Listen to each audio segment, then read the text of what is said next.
Investments in securities market are subject to market risks. Read all the related documents carefully before investing.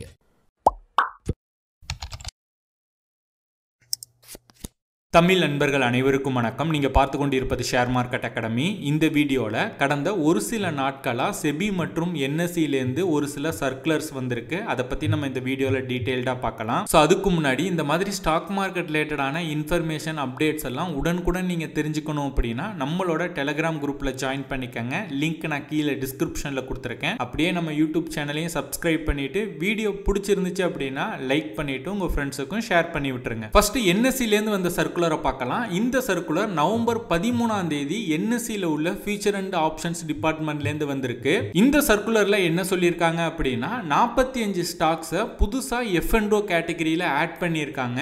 இனிமே இவங்க mention பண்ணியிருக்க இந்த 45 ஸ்டாக்ஸ்லையும் நம்மளால future and options trading பண்ணிக்க முடியும். இது நவம்பர் 28, 2024 நடைமுறைக்கு வரும் அப்படின்னு சொல்லியிருக்காங்க. அதாவது நவம்பர் 28, 2024 அப்புறம் இவங்க லிஸ்ட் பண்ணியிருக்க இந்த 45 ஸ்டாக்ஸ்ல நம்மளால ஆப்ஷன்ஸ், கான்ட்ராக்ட், ஃபியூச்சர்ஸ் ட்ரேடிங் எல்லாமே நம்மளால பண்ண முடியும். சோ அது என்னென்ன ஸ்டாக்ஸ், ஸ்கிரிப்ட் நேம் எல்லாமே வீடியோவை பாஸ் பண்ணி பார்த்துக்கங்க. ஆக்சுவலி இந்த சர்க்குலரை பார்த்த உடனே எனக்கு கொஞ்சம் ஷாக்கிங்கா இருந்தது. ஆல்ரெடி செபி பாத்தீங்க அப்படின்னா இந்த எஃப்என்டோ ட்ரேடிங் ரிலேட்டடா நிறைய ரூல்ஸ் வந்து கொண்டு வந்திருக்காங்க. ஆல்ரெடி உங்களுக்கு தெரிஞ்சிருக்கும். அதுல ஒன்று பாத்தீங்க அப்படின்னா இந்த வீக்லி எக்ஸ்பிரி எல்லாத்தையுமே பாத்தீங்க அப்படின்னா ரத்து பண்ணிட்டாங்க. இப்போ bank Nifty, fin Nifty, mid cap Nifty, அங்கிட்டு பேங்க் எக்ஸ், ஒன்லி வந்து நிஃப்டி, சென்செக்ஸ் மட்டும் தான் பாத்தீங்க அப்படின்னா வீக்லி எக்ஸ்பிரி, மந்த்லி எக்ஸ்பிரிக்கு வந்து அலோவ் பண்ண போறாங்க.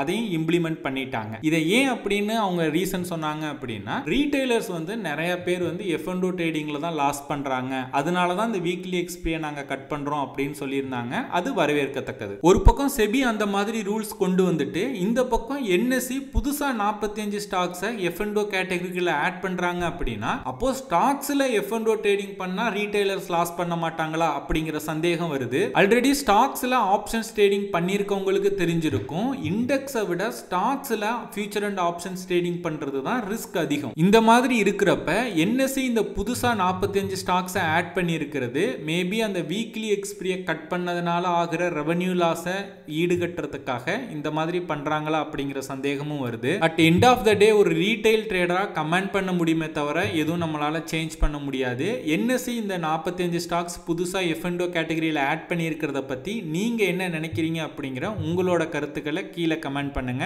நானும் தெரிஞ்சுக்கிறேன். நெக்ஸ்ட் நவம்பர் 11 என்எஸ்சியில் உள்ள chief business development officer Sriram Krishnan பாத்தீங்கன்னா ஒரு மீடியாவுக்கு இன்டர்வியூ கொடுத்திருக்காரு. அந்த இன்டர்வியூல கூடிய விரைவிலே பாத்தீங்கன்னா retail traders future and option செக்மெண்ட்ல பார்ட்டிசிபேட் பண்றதுக்கு எலிஜிபிலிட்டி கிரைட்டீரியா கொண்டு வர போறதா சொல்லியிருக்காரு. இப்போ ஒரு person future and option trading பண்ணணும் அப்படின்னா ஏதாவது ஒரு புரோக்கர்ல ஒரு டிமேட் அக்கௌண்ட் ஓபன் பண்ணணும். ஓபன் பண்ணும்போதோ இல்ல ஓபன் பண்ணதுக்கு அப்புறமோ பேங்கோட லாஸ்ட் 6 month ஸ்டேட்மெண்ட் வந்து அப்லோட் பண்ணணும். அந்த மாதிரி அப்லோட் பண்ற ஸ்டேட்மெண்ட்ல இன்கம் வந்து 10,000க்கு மேல இருக்கணும். ஆர் வந்து நீங்க ஷேர்ஸ் வந்து டிமேட் ஹோல்டிங் வச்சிருந்தீங்க அப்படின்னா அது 10,000க்கு மேல இருந்தது அப்படின்னா அதை ஒரு ப்ரூஃபா காட்டி, அதாவது ஃபைனான்சியல் ப்ரூஃபா காட்டி நீங்க வந்து உங்களால எஃப்என்டோ வந்து ஆக்டிவேட் பண்ணிக்க முடியும். இந்த எலிஜிபிலிட்டி கிரைட்டீரியாவை டைட்டன் பண்ண போறதா சொல்லியிருக்காங்க.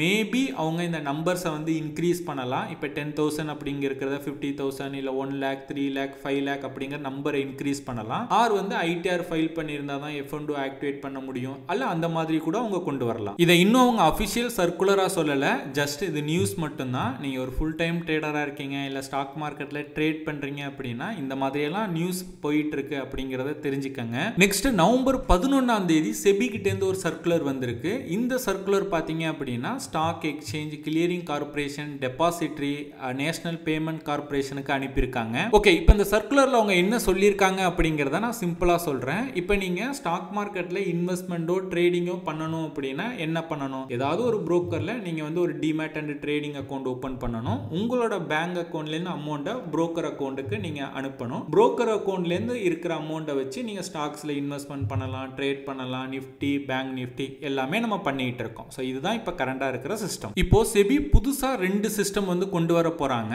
சிஸ்டம் 1 பாத்தீங்க அப்படின்னா இப்போ நம்ம பேங்க் அக்கவுண்ட்ல இருந்து broker அக்கவுண்ட்க்கு, அதாவது brokerோட டிமேட் அக்கவுண்ட் அமௌண்ட் ட்ரான்ஸ்ஃபர் பண்ணுவோம் இல்லையா, அந்த மாதிரி ட்ரான்ஸ்ஃபர் பண்ணாம நம்மளோட பேங்க் அக்கவுண்ட்லயே குறிப்பிட்ட amount UPI block mechanism use பண்ணி நம்ம லாக் பண்ணிட்டோம் அப்படின்னா அந்த அமௌண்ட்டுக்கு பாத்தீங்க அப்படின்னா நம்மளால ஷேர் பர்ச்சேஸ் பண்ண முடியும், செல் பண்ண முடியும், இன்வெஸ்டிங், ட்ரேடிங் எல்லாமே நம்மளால பண்ணிக்க முடியும். ரிமைனிங் அமௌண்ட் வந்து நம்மளோட பேங்க் அக்கவுண்ட்லயே இருக்கும். இதை ஒரு உதாரணத்தோட சொல்லணும் அப்படின்னா இப்போ நீங்க IPO-லாம் UPI வச்சு அப்ளை பண்ணீங்கன்னா எந்த மாதிரியான ப்ராசஸ் இருக்கோ சேம் ப்ராசஸ் தான் அதை ஸ்டாக்ஸுக்கும் கொண்டு வரணும் அப்படின்னு சொல்லியிருக்காங்க.